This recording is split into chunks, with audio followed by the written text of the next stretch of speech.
Hey guys, I wanted to show off my latest restoration. This is a 1936 Emerson 86641AA 36-inch electrically reversible ceiling fan.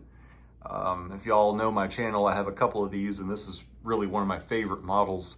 So here at the ranch, this is the smallest of the 3 bedrooms, and I wanted to restore a fan for it, and this was an easy choice.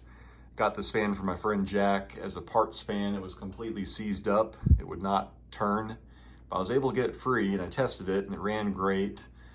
This was a factory single speed fan, but I wanted a 2-speed because I've only got one switch, so I needed some way to do a high and a low within the fan itself and have the light be independently controlled too from the fan. So I used a 12 microfarad capacitor that's in the fitter, zip tied in there, to provide that low speed. It's a little bit slower than I'd like. It's like 140, 150 RPM. You can feel a little bit of a breeze, but it's not quite enough. But I don't know, AC in here is plenty strong. All right, so let's go ahead and start it up on that low speed. So let's take a look at the switches. That is a Leviton two-speed pull chain, high off, low off. Same type used in a Hunter Original or an Emerson blender fan. That's just a 2-position SPDT toggle switch, down for downdraft, up for updraft. So that switch is connected to the wound shading coils for the motor poles.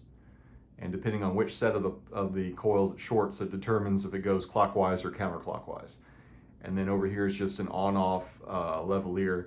And one problem with having it this way is the angle on that pull chain with the light is it's not quite steep enough, so it doesn't really pull the light. You have to pull it at an angle or get your hand up here to do it. And in hindsight, I wish I had put it here instead. And I might swap them, but at this point the paint might suffer if I try to play with that too much. So I don't know, I might just live with it. It's mostly going to be me in this room anyways. It's the smallest of the 3 bedrooms. And, you know, it wouldn't be a guest's first choice. We don't even have any guests out here anyways. It doesn't matter.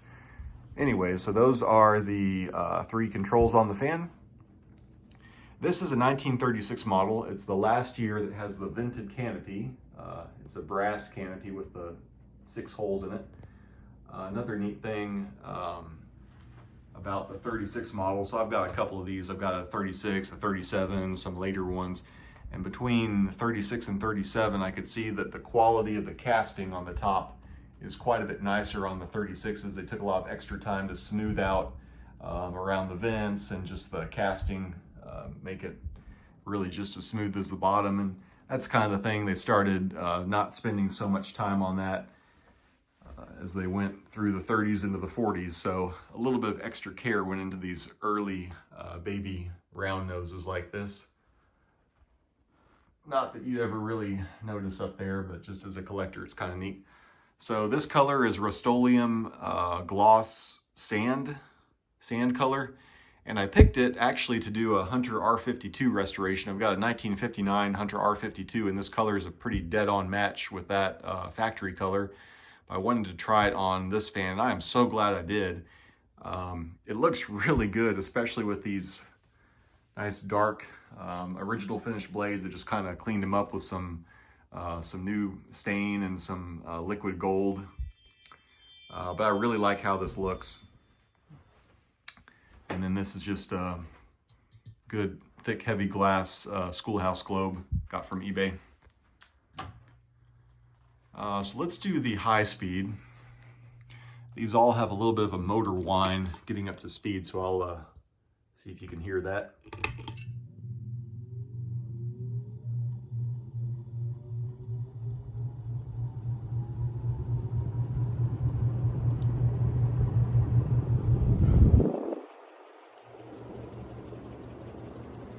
Yeah, so I had to use 4 blade weights on one of the blades to get it balanced like this. Let's go ahead and do a reversing demo.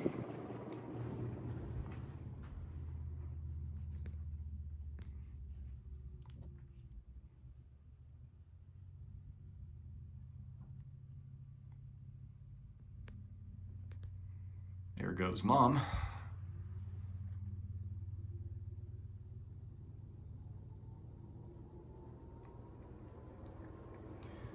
Yeah, so this fan running on full tilt and reverse like this, man, you really feel it all around the room. The air is kind of coming down the walls.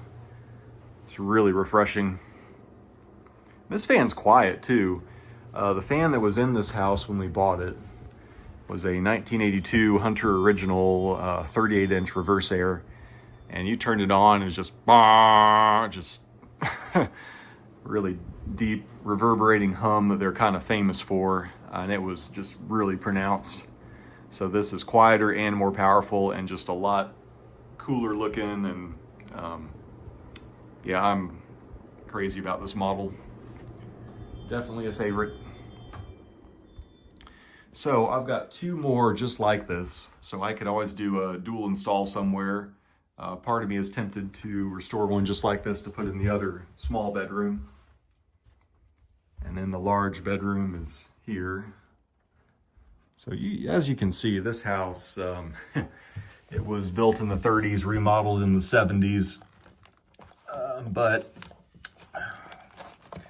be remiss if I didn't at least show you that there is original hardwood floor underneath this hideous carpeting. Yeah, so there is hope. Just a million other things to do first. The place is a mess. There's stuff everywhere. But here's the living room. I put up this Hunter Original. I'll do a video on this shortly. But I just wanted to kind of show you the layout here. And this fan came with the place. 1981 Hunter Original. This thing's quiet as a mouse. For whatever reason, this one does not seem to suffer from the hum that plagues the 1.2 amp Hunter Originals. So anyways, thanks for watching.